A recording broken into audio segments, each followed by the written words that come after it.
할렐루야! 오늘도 참으로 좋은 날입니다. 말씀을 듣고 기도하며 하루를 출발하는데 하나님이 여러분의 발걸음을 인도해 주시고 하는 일에 축복해 주시기를 바랍니다. 오늘 말씀은 에스더서 3장입니다. 전장 가운데 13절부터 15절까지 제가 봉독하겠습니다.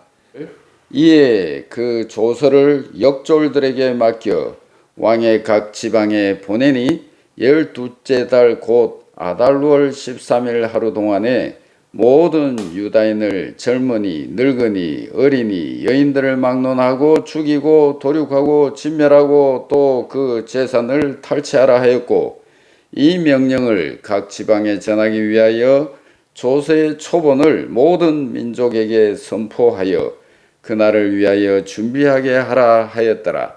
역졸이 왕의 명령을 받들어 급히 나가매 그 조서가 도성 수산에서 반포되니 왕은 하만과 함께 앉아 마시되 수산 성은 어지럽더라. 아멘. 오늘 에스더 3장에 기록된 사건은 에스더가 바사의 왕후가 된 후에 5년 세월이 흐른 후에 일어난 일입니다. 이때 아하수에로 왕은 아각 사람 하만을 높은 지위에 세우고 그에게 모두 절할 것을 명령했습니다. 1절 말씀에 보면 그가 어떤 공로를 세웠는지는 알 수 없지만은 아하수에로 왕은 아각 사람 하만의 지위를 높이 올려 모든 대신들 위에 두었습니다.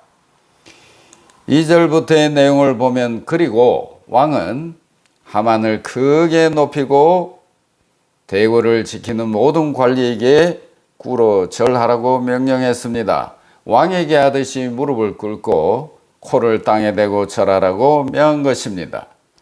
이것은 당시의 바사 제국에서 하만의 권세가 얼마나 절대적이었는지 보여주는 예입니다.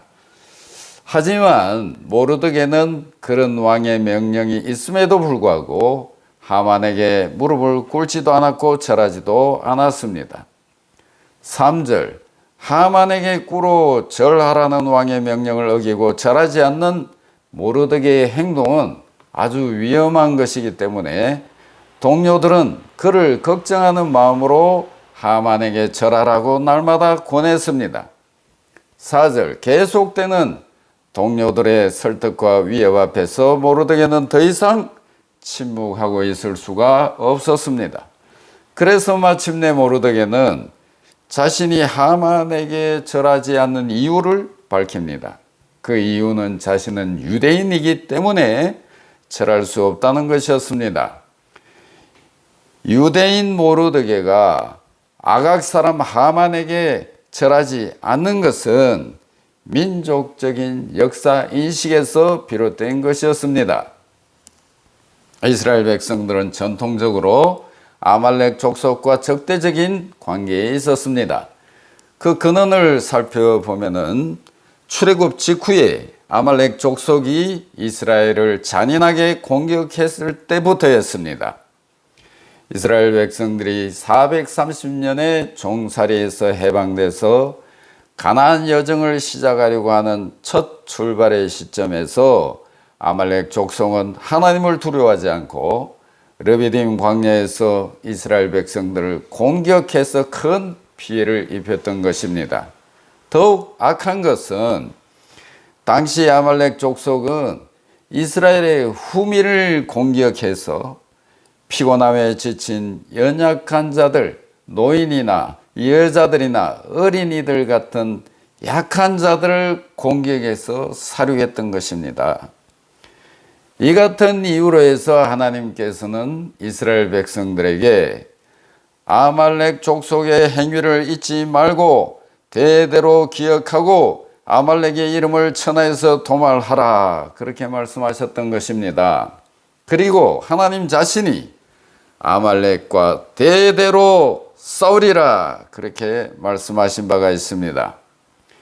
이러한 역사적인 배경에 근거해서 하나님께서는 이스라엘 백성들이 가나안 땅에 들어가서 이스라엘의 첫 왕인 사울을 세우게 되었을 때 하나님이 가장 먼저 사울 왕에게 한 명은 아말렉 족속을 쳐서 진멸하라, 그렇게 말씀하신 것입니다. 하지만은 사울 왕은 하나님 말씀을 따르지 않고 자신의 욕심을 쫓아서 아말렉 족속의 일부를 살려 주었습니다. 이 일로 인해서 사울은 하나님께 버림당하게 됐고, 이후로 아말렉 족속을 도말하는 사명은 후대의 이스라엘 왕들에게 주어졌던 것입니다. 모르드게는 바로 이와 같은 역사적인 배경을 잘 알고 있었던 것 같습니다. 그래서 모르드게는 아말렉 혈통의 아각 사람 하만에게 무릎을 꿇거나 절을 할 수 없다고 했던 것입니다. 4절, 모르드게가 하만에게 절을 하지 않은 이유를 알게 된 동료들은 그 사실을 하만에게 고했습니다. 5절, 이 이야기를 전해 들은 하만은 심히 노했습니다. 모르드게가 자신에게 절하지 않는 이유가 유대인이라는 사실 때문인 것을 알았을 때 하만의 분노는 모르드게 개인 차원을 넘어가지고 유다 민족에게로 확대됐던 것입니다. 그래서 유다 민족 전체에 대한 증오심이 불타올랐던 것입니다. 그래서 그는 바사 제국에 있는 모든 유대인들을 다 죽이려는 계획을 세우게 되었던 것입니다. 7절, 유대인들을 몰살시키기로 작정한 하만은 몰살할 날을 정하기 위해서 바사의 유명한 점술가들을 불러놓고 제비를 복귀해 가지고 유다인들을 몰살할 날을 정했던 것입니다. 그 거사일은 11개월 후 12월 13일로 정한 것입니다. 하만이 유대인 학살을 무려 11개월 후로 계획한 이유는 무엇인가? 방금 말씀드렸죠. 점술가들에 물어서 제비를 뽑아 선택한 결과였던 것입니다. 그러나 실제로는 제비 뽑기에도 하나님의 섭리가 있었다는 것을 알 수 있습니다. 모르드게와 에스더가 하만의 흉계에 맞설 수 있는 시간적인 여유를 충분히 가질 수 있도록 하나님이 섭리해 주신 것입니다. 8절 말씀, 하만은 유대인의 그 몰살의 날을 정한 후에 왕의 허락을 얻어냅니다. 하만은 아수에로 왕이 유대민족에게 좋지 않게 생각하도록 교모하게 말을 했습니다.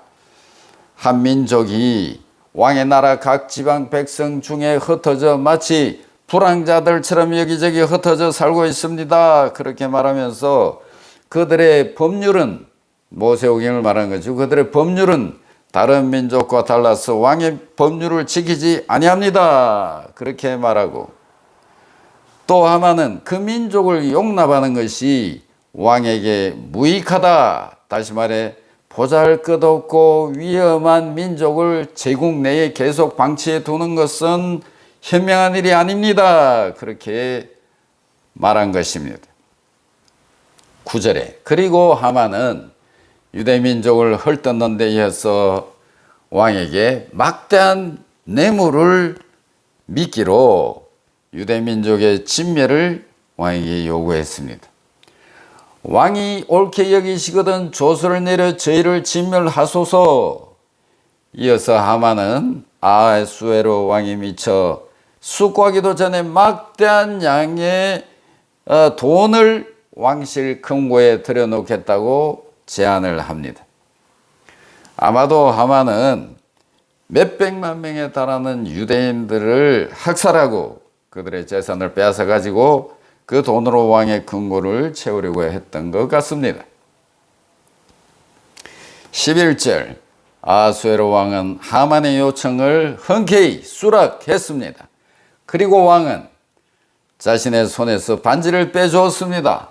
왕의 반지는 국가의 공적인 문서에 왕의 허락을 나타내는 표시로 사용됐는데, 그것은 누구든지 절대로 변경할 수 없는 왕의 권위를 나타내는 것이었는데 그 반지가 지금 그 유대인의 대적인 아각 사람 하만에게 건네진 것입니다.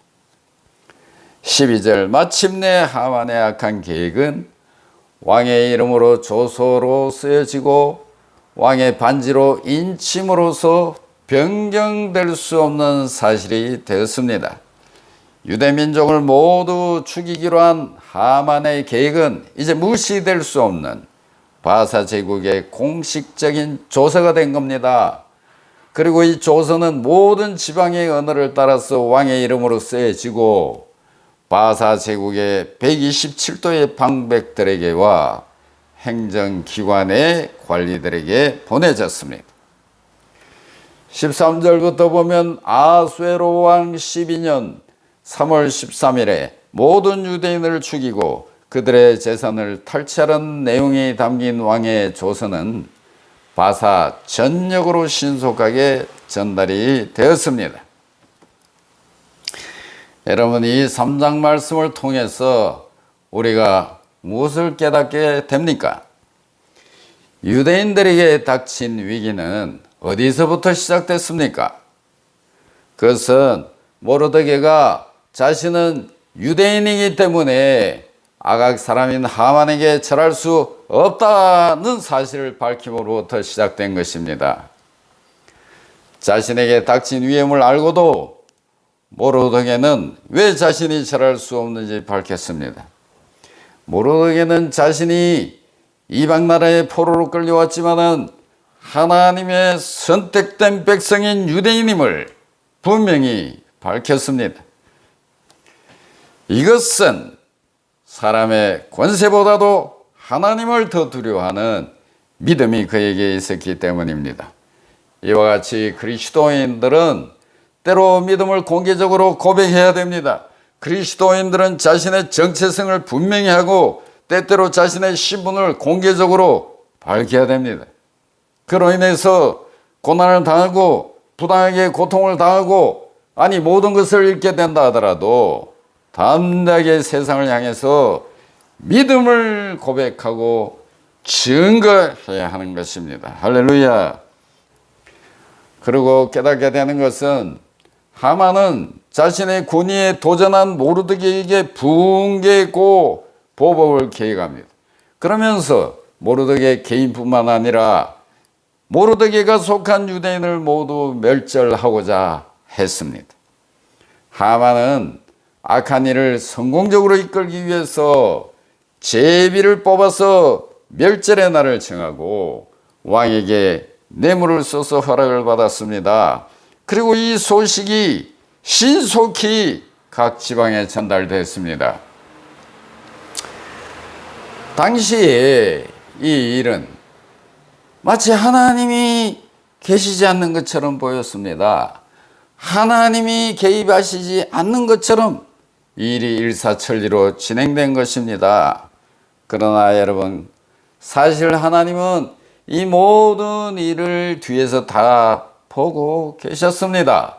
그러므로 악한 일이 잠시 흥황해 보여도 낙심하거나 불평할 필요가 없습니다. 결국 하나님이 다 보시고 감찰하시고 판단하시고 하나님의 때에 심판하시고 보상할 것이기 때문입니다. 할렐루야. 기도하겠습니다.